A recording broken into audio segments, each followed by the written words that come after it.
लाजो की कल्पना बावली हो उठी।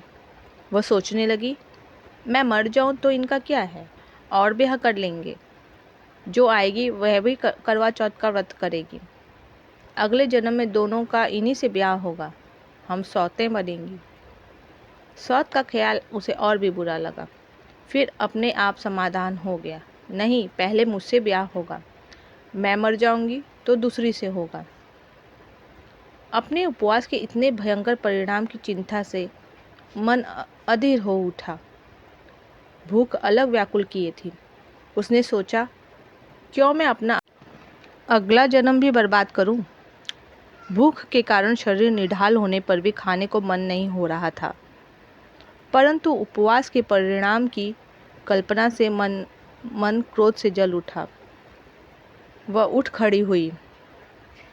कन्हैया लाल के लिए उसने जो सुबह खाना बनाया था, उसमें से बची कटोर दान में पड़ी थी। लाजो उठी और उपवास के फल से बचने के लिए उसने मन को वश में कर एक रोटी रूखी ही खा ली और एक गिलास पानी पीकर फिर लेट गई। मन बहुत खिन्न था। कभी सोचती, ठीक ही तो किया, अपना अगला जन्म क्यों बर्बाद करूं? ऐसे पड़े पड़े झपकी आ गई। कमरे के किवाड़ पर धम धम सुनकर लाजो ने देखा, रोशनदान से बाहर प्रकाश की जगह अंधकार भीतर आ रहा था। समझ गई, दफ्तर से लौटे हैं। उसने किवाड़ खोले और चुपचाप एक ओर हट गई। कन्हैया लाल ने क्रोध से उसकी तरफ देखा। अभी तक पारा नहीं उतरा? मालूम होता है झाड़े बिना नहीं उतरेगा। लाजो के दुखे हुए दिल पर और चोट पड़ी और पीड़ा क्रोध में बदल गई। कुछ उत्तर न देकर वह घूमकर फिर दीवार के सहारे फर्श पर बैठ गए। कन्हैया लाल का गुस्सा भी उबल पड़ा। यह अक्कड़ है, आज तुझे ठीक ही कर दूं, उसने कहा और लाजो को बाह से पकड़कर खींचकर गिराते हुए दो थप्पड़ पूरे हाथ के जोर से ताबड़तोड़ जड़ दिए और हाफते हुए लात उठाकर कहा, और मिजाज दिखा, खड़ी हो सीधी। लाजो का क्रोध भी सीमा पार कर चुका था। खींची जाने पर भी फर्श से उठी नहीं और मार खाने के लिए तैयार हो उसने चिल्लाकर कहा, मार ले, जान से मार डाल, पीछा छूटे। आज ही तो मारेगा? मैंने तो कौन व्रत रखा है तेरे लिए जो जन्म जन्म मार खाऊंगी? मार डाल, मार डाल। कन्हैया लाल का लात मारने के लिए उठा पांव अधर में ही रुक गया। लाजो का हाथ उसके हाथ से छूट गया। वह स्तब्ध रह गया। मुंह में आई गाली भी मुंह में ही रह गई। ऐसे जान पड़ा कि अंधेरे में कुत्ते के धोखे जिस जानवर को मार बैठा था, उसकी गुर्राहट से जाना कि वह शेर था या लाजो को डांट और मार सकने का अधिकार एक भ्रम ही था। कुछ क्षण वह हाफता हुआ खड़ा सोचता रहा और फिर खाट पर बैठकर चिंता में डूब गया। लाजो फर्श पर पड़ी रो रही थी। उस ओर देखने का साहस कन्हैया लाल को न हो रहा था। वह उठा और बाहर चला गया। लाजो फर्श पर पड़ी फूट फूट कर रोती रही। जब घंटे भर रो चुकी तो उठी। चूल्हा जलाकर कम से कम कन्हैया के लिए खाना तो बनाना ही था। बड़े बेमन उसने खाना बनाया। बना चुकी तब भी कन्हैया लाल लौटा नहीं था।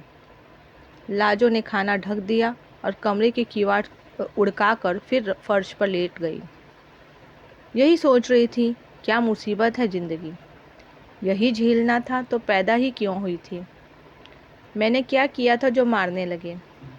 किवाड़ों के खुलने का शब्द सुनाई दिया। वह उठने के लिए आंसुओं से भीगे चेहरे को आंचल से पोंछने लगी। कन्हैया लाल ने आते ही एक नज़र उसकी ओर डाली। उसे पुकारे बिना ही वह दीवार के साथ बिछी चटाई पर चुपचाप बैठ गया। कन्हैया लाल का ऐसे चुप बैठ जाना नई बात थी, पर लाजो गुस्से में कुछ न बोल रसोई में चली गई। आसन डाल थाली कटोरी रख खाना परोस दिया और लोटे में पानी लेकर हाथ धुलाने के लिए खड़ी थी। जब 5 मिनट हो गए और कन्हैया लाल नहीं आया तो उसे पुकारना ही पड़ा। खाना परस दिया है। कन्हैयालाल आया तो हाथ नल से धोकर झाड़ते हुए भीतर आया। अब तक हाथ धुलाने के लिए लाजो ही उठकर पानी देती थी। कन्हैयालाल 2 ही रोटी खाकर उठ गया। लाजो और देने लगी तो उसने कह दिया, और नहीं चाहिए। कन्हैयालाल खाकर उठा तो रोज की तरह हाथ धुलाने के लिए न कहकर नल की ओर चला गया। लाजो मन मारकर स्वयं खाने बैठी तो देखा कि कद्दू की तरकारी बिल्कुल कड़वी हो रही थी। मन की अवस्था ठीक न होने से हल्दी नमक 2 बार पड़ गया था। बड़ी लज्जा अनुभव हुई। हाय, इन्होंने कुछ कहा भी नहीं। यह तो ज़रा कम ज़्यादा हो जाने पर डांट देते थे। लाजो से दुख में खाया नहीं गया। यूं ही कुल्लाकर हाथ धोकर इधर आई कि बिस्तर ठीक कर दे। चौंका, फिर समेट देगी तो देखा तो कन्हैयालाल स्वयं ही बिस्तर झाड़कर बिछा रहा था। लाजो जिस दिन से इस घर में आई थी ऐसा कभी नहीं हुआ था। लाजो ने शर्मा कर कहा, मैं आ गई, रहने दो, किए देती हूँ, और पति के हाथ से दरी चादर पकड़ ली।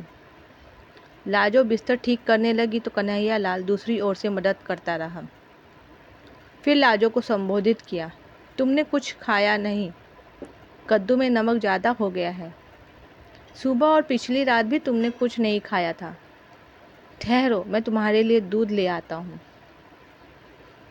लाजो के प्रति इतनी चिंता कन्हैयालाल ने कभी नहीं दिखाई थी, जरूरत भी नहीं समझी थी। लाजो को उसने चीज समझा था। आज वह ऐसे बात कर रहा था जैसे लाजो भी इंसान हो, उसका भी ख्याल किया जाना चाहिए।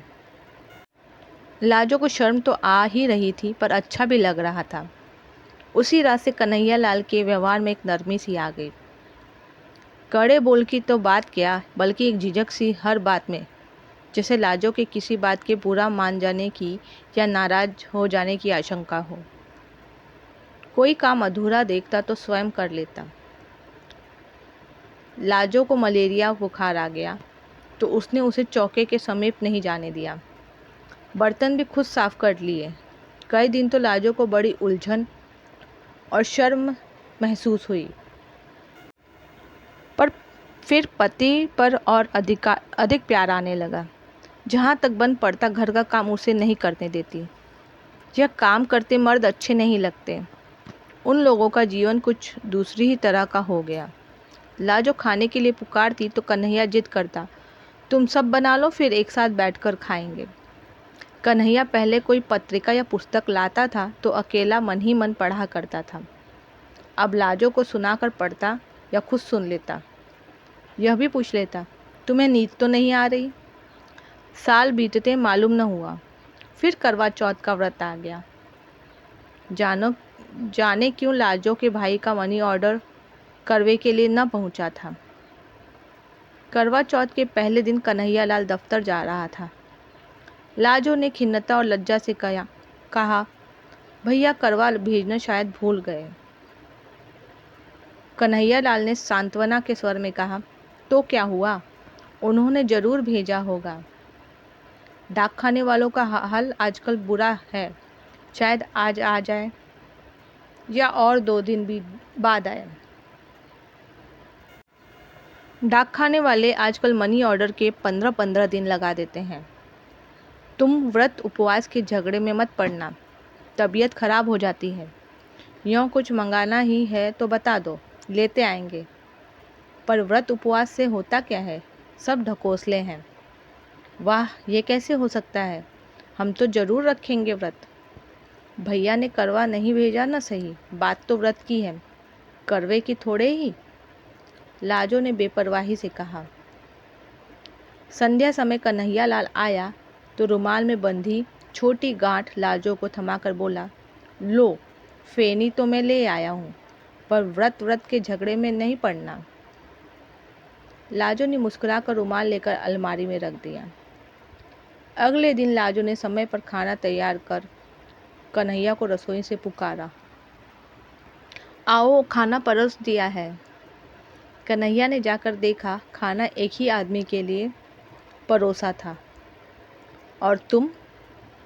उसने लाजो की ओर देखा। वाह, मेरा तो व्रत है। सुबह सरगी भी खा ली। तुम अभी सो ही रहे थे। लाजो ने मुस्कुराकर प्यार से बताया। ये बात तो हमारा भी व्रत रहा। आसन से उठते हुए कन्हैया लाल ने कहा। लाजो ने पति का हाथ पकड़कर रोकते हुए समझाया। क्या पागल हो? कहीं मर्द भी करवा चौथ का व्रत रखते हैं? तुमने सरगी कहाँ खाई? नहीं नहीं, ये कैसे हो सकता है? कन्हैया नहीं माना। तुम्हें अगले जन्म में मेरी ज़रूरत है तो क्या मुझे तुम्हारी नहीं है? या तुम भी व्रत न रखो आज? लाजो पति की ओर कातर आंखों से देखती हार मान गई। पति के उपवास ही दफ्तर जाने पर उसका हृदय गर्व से फूला नहीं समा रहा था।